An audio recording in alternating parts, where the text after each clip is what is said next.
जीवन बगिया ऐसी उलझी, फूल हो गए कम, कांटे ज़्यादा। सिमटा जीवन, डूबी सांसें, आना है तो अब भी आजा।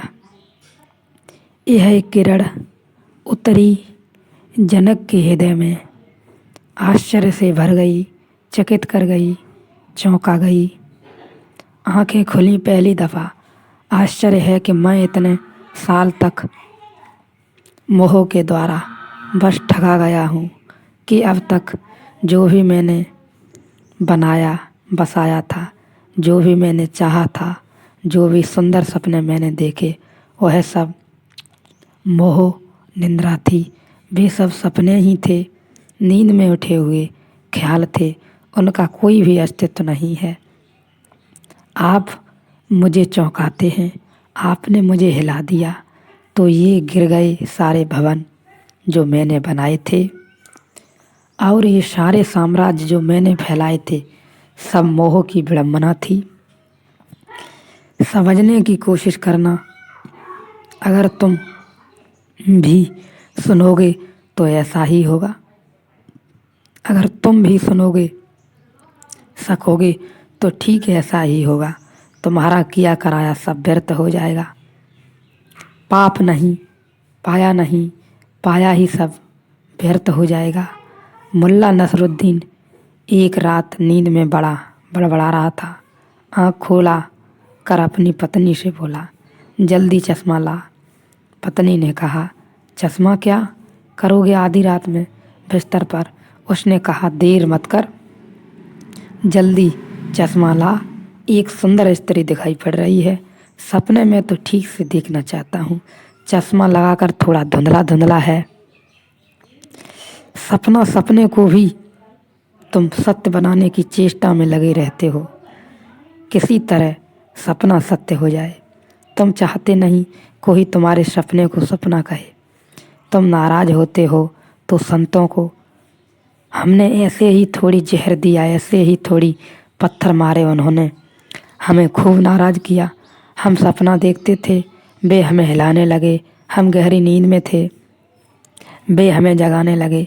हमसे बिना पूछे हमारी नींद तोड़ने लगे, अलार्म बजाने लगे। नाराज़गी स्वाभाविक थी, लेकिन अगर सुनोगे तो तुम कृतज्ञ हो जाओगे। तुम सदा के लिए कृतज्ञता का अनुभव करोगे। ख्याल करो, कृष्ण की गीता में जब कृष्ण बोलते हैं तो अर्जुन प्रश्न उठाता है। अष्टावक्र की गीता में अष्टावक्र बोले, जनक ने कोई प्रश्न नहीं उठाया, जनक ने सिर्फ अहोभाव प्रकट किया, जनक ने सिर्फ स्वीकृति दी, जनक ने सिर्फ इतना कहा कि चौंका दिया, प्रभु मुझे जगा दिया, मुझे पूछने को कुछ नहीं है। जनक को प्रतीति होने लगी कि मैं निर्दोष हूँ, कि मैं शांत हूँ, कि मैं बोध हूँ, प्रकृति से परे हूँ। यह हमें कठिन लगता है, इतनी जल्दी हो जाएगा, हमें लगता है थोड़ा समय लगना चाहिए। हमें बड़ी हैरानी होती है, इतनी शीघ्रता से, इतनी त्वरा से घटना घटी। जैन फकीरों के जीवन में बहुत से उल्लेख हैं। अब जैन पर किताबें पूर्व में पश्चिम में सब तरफ फैलनी शुरू हुई हैं, तो लोग पढ़कर बड़े हैरान होते हैं, क्योंकि उनमें ऐसे हजारों उल्लेख हैं कि बस क्षण भर में फकीर जाग गया और बोध को उपलब्ध हो गया। हमें भरोसा नहीं आता, क्योंकि हम तो बड़े उपाय करते हैं फिर भी बोध को उपलब्ध नहीं होते। श्रम करते हैं फिर भी ध्यान नहीं लगता। जप करने बैठते हैं, तप करने बैठते हैं, मन उचाट रहता है। और यह जनक एक क्षण में ही जाग ही गए। कभी कभी ऐसा होता है, तुम्हारी पात्रता पर निर्भर है। तुम्हारी पात्रता में जितनी कमी होगी उतनी देर लग जाएगी। देरी घटना के कारण नहीं है, घटना तो अभी घट सकती है। जैसा बार बार अष्टावक्र कहते हैं, सुखी भव अभी हो जा सुखी, मुक्त हो जा अभी हो जा मुक्त। इसी क्षण घटना तो अभी घटती है, देर लगती है हमारी पात्रता के कारण। हमारी पात्रता ही नहीं है तो जो वह लगता है, वह बीच में जो पत्थर पड़े हैं उन्हें हटाने में लगता है। झरना तो अभी फूट सकता है, झरना तो तैयार है, झरना तो तरंगित है, झरना तो प्रतीक्षा कर रहा है कि हटाओ पत्थर, मैं दौड़ पड़ूं सागर की तरफ। लेकिन नहीं, झरने की राह खुली है, बंद तो नहीं है। कहीं से झरना अभी फूट जाएगा, कहीं थोड़ा खोदना पड़ेगा, कहीं बड़ी चट्टान न हो सकती है, डायनामाइट लगाना पड़े। पर तीनों ही स्थितियों में चाहे अभी झरना फूटे, चाहे घड़ी भर बाद फूटे, चाहे जन्मों बाद फूटे, झरना तो सदा मौजूद था। बाधा झरने के फूटने में न थी, बाधा झरने के प्रकट होने के बीच पड़े पत्थर के कारण थी।